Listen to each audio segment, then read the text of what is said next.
Hola, hola, el día de hoy les vamos a hablar sobre la práctica de fermentación presentado por Laura Barrera, Juan Jiménez y quien les habla Karen Gómez. Introducción. Desde la historia la fermentación ha sido usada en los alimentos como el vino, la cebada transformada en cerveza y los carbohidratos en dióxido de carbono para llegar al pan.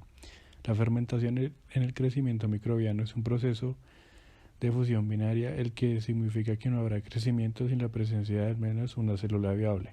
La tasa de crecimiento aumentará de acuerdo con la cantidad de nutrientes disponibles. Cuando los microorganismos se encuentran en un ambiente óptimo para su desarrollo, se multiplican con los tiempos y se duplicarán muy breves. La curva de crecimiento en un cultivo microbiano se puede subdividir básicamente en 4 fases: fase latencia, fase exponencial, fase estacionaria y por último fase muerta o declive. Bueno, en objetivos tenemos 5. El primero es simular la fermentación por lotes de levadura. El segundo es resumir los principios de la fermentación y sus aplicaciones. Tercero, resumir los componentes principales de un fermentador y su función. Cuarto, experimentar con el efecto de la temperatura, el pH, el gas y en la fermentación. Y quinto, analizar las curvas de crecimiento cualitativamente para identificar parámetros de crecimiento óptimos. Bueno, en la parte de metodología, lo primero que se hizo fue marcar las botellas de 1 a 8. Seguidamente en cada botella se sirvió 100 mililitros de agua destilada y 1 gramo de azúcar. Posteriormente se ajustó el pH con ácido clorhídrico e hidróxido de sodio. Para las botellas 3 y 4 se puso un pH de 3, botellas 5 y 6 pH de 5 y botellas 7 y 8 un pH de 6. Posteriormente en cada botella se adicionó 1 mililitro de levadura. Bueno, esta práctica consistió en 2 partes. Para la primera parte, entonces las botellas de 2 a 8 se llevaron a 30 grados centígrados, donde posterior a esto se tomó la botella 1 y se realizaron disoluciones de 10 a la menos 1 y 10 a la menos 3 para su posterior siembra en PDA. Posterior a una hora, se tomaron las botellas impares, realizando sus respectivas disoluciones heradas para luego realizar su siembra en PDA. Asimismo, posterior a 2 horas, se tomaron las botellas pares, realizando sus respectivas diluciones heradas para luego realizar su siembra en PDA. Bueno, ya para la segunda parte, se realizaron los mismos primeros 4 pasos anteriores. Las botellas de 2 a 8 se llevaron a 37 grados centígrados. Posteriormente se tomó la botella 1 y se realizaron disoluciones de 10 a la menos 3 y 10 a la menos 5 para su posterior siembra en PDA. Posterior a una hora se tomaron las botellas impares, realizando sus respectivas disoluciones seriadas para luego realizar su siembra en PDA. Posterior a 2 horas se tomaron las botellas pares, realizando sus respectivas disoluciones seriadas para luego realizar su siembra en PDA. Es importante mencionar que después de cada siembra, esta se dejó con un tiempo prudente para que cada cultivo creciera. Posteriormente se contaron las colonias formadas en cada placa Petri. Para los resultados, inicialmente se hizo el sembrado y luego de un periodo de 8 días de crecimiento a temperatura ambiente se hizo el reconteo, teniendo en cuenta que el tiempo que se dispuso fue diferente para los de fermentados, como se ve en la tabla. En el tiempo cero se tuvo en cuenta el área de siembra de la caja de Petri, según la literatura es de 58 centímetros al cuadrado, lo que nos permitió obtener las unidades formadoras de colonias por gramo, que fue 4,16 por 10 a la 6 en una dilución de 10 a la menos 3.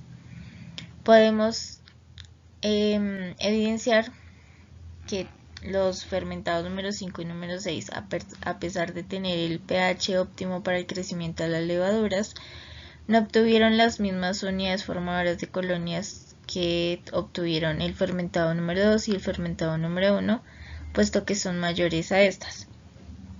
Esto se debió de pronto a las condiciones con las que se presentaba, ya que la temperatura no era la indicada, y también de pronto por el tipo de dilución que se hizo.